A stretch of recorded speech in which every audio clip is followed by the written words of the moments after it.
ಎರಡು ರಾಶಿಗಳ ಫಲಾಫಲ ಇಡೀ ವಾರದ ಫಲಾಫಲ ಹೇಗಿದೆ ಅನ್ನೋದರ ಬಗ್ಗೆ ಶಾಸ್ತ್ರಿಗಳು ತಿಳಿಸ್ಕೊಡ್ತಾ ಇದ್ರು. ಈಗ ಉಳಿದಿರೋದು ಕೊನೆಯ 3 ರಾಶಿ ಮಕರ, ಕುಂಭ, ಮೀನ ರಾಶಿಯವರು ಕಾತರದಿಂದ ಕಾಯ್ತಿದ್ದಾರೆ. ಶಾಸ್ತ್ರಿಗಳೇ, ಹೇಗಿದೆ ಈ 3 ರಾಶಿಗಳು? ನೋಡ್ತಾ ಹೋಗೋಣ. ಮಕರ ರಾಶಿಯವರಿಗೆ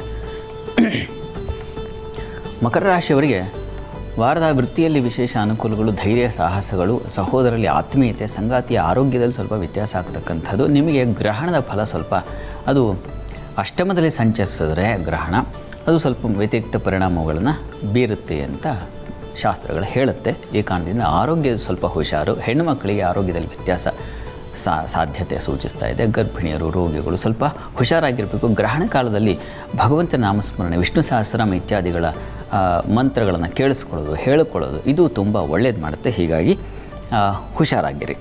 ಉಳಿದ ಹಾಗೆ ವೃತ್ತಿಯ ಅಧಿಪತಿ ಶುಕ್ರ ತುಂಬ ಚೆನ್ನಾಗಿದ್ದಾನೆ, ಉಚ್ಚಸ್ಥಾನದಲ್ಲಿ ಸಂಚರಿಸ್ತಾ ಇದೆ. ಹೀಗಾಗಿ ಹೊಸ ಅವಕಾಶಗಳಿಗೆ ದಾರಿ ಉಂಟಾಗ್ತಕ್ಕಂಥದ್ದು, ಸಹೋದರರಲ್ಲಿ, ಸೇವಕರಲ್ಲಿ ಅವರಿಂದಾಗಿ ಹೆಚ್ಚಿನ ಅನುಕೂಲ ಉಂಟಾಗ್ತಕ್ಕಂಥದ್ದು, ಈ ರೀತಿಯ ಶುಭ ಫಲಗಳನ್ನು ಕಾಣ್ತೀರ. ಸ್ತ್ರೀಯರಿಗೆ ಧೈರ್ಯೋತ್ಸಾಹಗಳು, ಒಂದು ಸಲ ಪ್ರಾರಂಭ ಮಾಡಿದ್ರೆ ಆ ಕಾರ್ಯವನ್ನು ಅಂತ್ಯಗೊಳಿಸ್ತಕ್ಕಂಥ ಒಂದು ಅತ್ಯುತ್ಸಾಹ ಅದು ಉಂಟಾಗ್ತಕ್ಕಂಥದ್ದು. ಈ ರೀತಿಯಲ್ಲೆಲ್ಲ ತುಂಬ ಚೆನ್ನಾಗಿದೆ. ಪಂಚಮಾಧಿಪತಿ ಕೂಡ ಹೌದು ಶುಕ್ರ. ಹೀಗಾಗಿ ಕಲೆ, ಪ್ರತಿಭೆ ಇವುಗಳಿಂದ ನೀವು ಹೆಚ್ಚು ಬೆಳಗತಕ್ಕಂತಹ ಸಾಧ್ಯತೆಯನ್ನು ಕೂಡ ಸೂಚಿಸುತ್ತೆ. ಚೆನ್ನಾಗಿದೆ, ಆತಂಕ ಬೇಡ. ಆದರೆ ಮಾತಿನ ಮೇಲೆ ಸ್ವಲ್ಪ ಹಿಡಿತಾ ಇರಬೇಕು. ಇನ್ನು ವಾರದ ಅಂತ್ಯ ನೋಡೋಣ. ವಾರಾಂತ್ಯದಲ್ಲಿ ನಿಮಗೆ ಸ್ವಲ್ಪ ಪ್ರಯಾಣದಲ್ಲಿ ಸ್ವಲ್ಪ ತೊಡಕು, ತೊಂದರೆ ಉಂಟಾಗಬಹುದು. ಹುಷಾರು. ವೃತ್ತಿಯಲ್ಲಿ ಅನುಕೂಲ ಚೆನ್ನಾಗಿದೆ. ಸ್ತ್ರೀಯರಿಗೆ ಅಧಿಕಾರದ ಬಲ ಇದೆ. ಸ್ನೇಹಿತರಲ್ಲಿ ಕಲಹ ಸಾಧ್ಯತೆ. ಬಂಧುಗಳಲ್ಲೂ ಅಷ್ಟೇ ಆತ್ಮೀಯವಾಗಿರ್ತಕ್ಕಂಥ ಬಂಧುಗಳೇ ಸ್ವಲ್ಪ ಎಡವಟ್ಟಾಗ್ಬಿಡುತ್ತೆ. ಅದೇ ಮಾತಿನ ಬಗ್ಗೆ ಸ್ವಲ್ಪ ಗಮನ ಇರಬೇಕು. ಇದು ಮಕರ ರಾಶಿಯವರಿಗೆ. ಪ್ರಾರ್ಥನೆಗೆ ಏನಪ್ಪ ಅಂತಂದರೆ ಕೃಷ್ಣ ಸನ್ನಿಧಾನದಲ್ಲಿ ಒಂದು ತುಳಸಿ ಅರ್ಚನೆ ಮಾಡಿಸಿ, ಅದು ತುಂಬ ಸಹಾಯ ಮಾಡುತ್ತೆ. ಇನ್ನು ಕುಂಭರಾಶಿಗೆ ಹೋಗೋಣ. ಕುಂಭರಾಶಿಯವರಿಗೆ ಶುಕ್ರನ ಸಂಚಾರ ಈ ದಿವಸದಿಂದ ದ್ವಿತೀಯಕ್ಕೆ ಸಂಚರಿಸಿದ್ರೆ ಧನಲಾಭ ಬರತಕ್ಕಂಥದ್ದು. ಮತ್ತು ದ್ವಿತೀಯದಲ್ಲಿ ಶುಕ್ರ ಸಂಚರಿಸುವಾಗ ಒಳ್ಳೆ ಮಾತಿನಲ್ಲಿ ಜೇನು ಬೆರೆತರೆ ಹೇಗಿರುತ್ತೋ ಆ ರೀತಿಯ ಸಿಹಿ ಮಾತುಗಳನ್ನು ಆಡ್ತಕ್ಕಂಥದ್ದು, ಹಣಕಾಸಿನ ಸಂಪಾದನೆ ಹೆಚ್ಚತಕ್ಕಂಥದ್ದು, ಈ ರೀತಿಯ ಸಾಧ್ಯತೆಗಳನ್ನು ಸೂಚಿಸ್ತಾ ಇದೆ. ವಾರದ ಆದಿಯಲ್ಲಿ ನಿಮಗೆ ಚಂದ್ರಕೇತು ಸಪ್ತಮದಲ್ಲಿದ್ದರೆ ದಾಂಪತ್ಯದ ಸ್ವಲ್ಪ ಹುಷಾರು. ಇದರ ಮಾತು, ಕೃತಿ, ಹಣ ಈ ರೀತಿಯ ಲಾಭಗಳನ್ನು ಕಾಣ್ತೀರ. ಚೆನ್ನಾಗಿದೆ. ದೈವಾನುಕೂಲದಿಂದ ಲಾಭ ಉಂಟಾಗ್ತಕ್ಕಂಥದ್ದು. ವೃತ್ತಿಯಲ್ಲಿ ಸ್ವಲ್ಪ ಪರಿಶ್ರಮ ಇದೆ. ಮತ್ತು ದಾಂಪತ್ಯದಲ್ಲಿ ಮನಸ್ತಾಪಗಳು, ಭಿನ್ನಾಭಿಪ್ರಾಯಗಳು, ಸಂಗಾತಿಯ ಆರೋಗ್ಯದಲ್ಲಿ ಏರುಪೇರಾಗ್ಬಿಡ್ತಕ್ಕಂತಹ ಸಾಧ್ಯತೆ ಇವುಗಳನ್ನು ಸೂಚಿಸ್ತಾ ಇದೆ. ಹುಷಾರು. ಇನ್ನು ವಾರಾಂತ್ಯ ನೋಡೋಣ.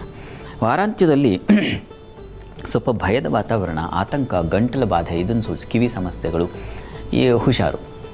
ಧರ್ಮ ಶುಭ ಕಾರ್ಯಗಳಲ್ಲಿ ತುಂಬ ಚೆನ್ನಾಗಿದೆ, ಹೆಚ್ಚಿನ ಅನುಕೂಲ. ಮನೆಯಲ್ಲಿ ಗೃಹ ಸೌಖ್ಯ, ಮನೆಯಲ್ಲಿ ಮಂಗಳ ಕಾರ್ಯಗಳು ಉಂಟಾಗ್ತಕ್ಕಂಥದ್ದು, ಈ ರೀತಿಯ ವಿವಾಹಾದಿ ಶುಭ ಯೋಗಗಳು ಏರ್ಪಾಡಾಗ್ತಕ್ಕಂಥದ್ದು, ಈ ರೀತಿಯ ಶುಭ ಫಲವನ್ನು ಕಾಣ್ತೀರ. ಆತಂಕ ಬೇಡ. ಪ್ರಾರ್ಥನೆಗೆ ದುರ್ಗಾ ಸನ್ನಿಧಾನದಲ್ಲಿ ಒಂದು ಅಭಿಷೇಕ ಮಾಡಿಸಿ, ದುರ್ಗಾ ಸ್ತುತಿಯನ್ನು ಹೇಳ್ಕೊಳ್ಳಿ, ಇದು ತುಂಬ ಸಹಾಯವಾಗುತ್ತೆ. ಅಕ್ಕಿ ದಾನವನ್ನು ಮಾಡಬಹುದು ದುರ್ಗಾ ಸನ್ನಿಧಾನಕ್ಕೆ.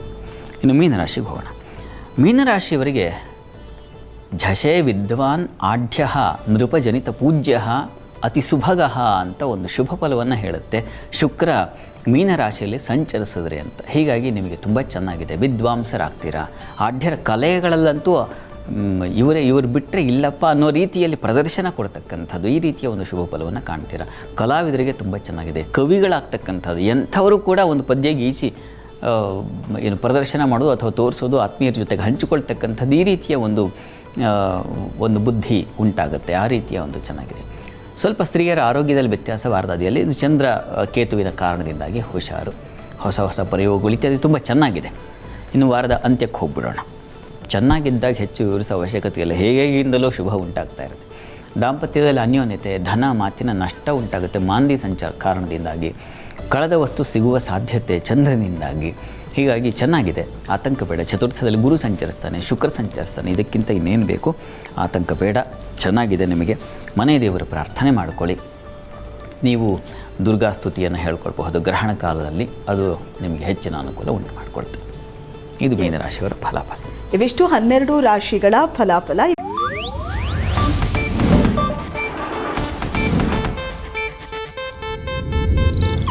ಇದು ಏಷ್ಯಾನೆಟ್ ನ್ಯೂಸ್ ನೆಟ್ವರ್ಕ್ ಪ್ರಸ್ತುತಿ.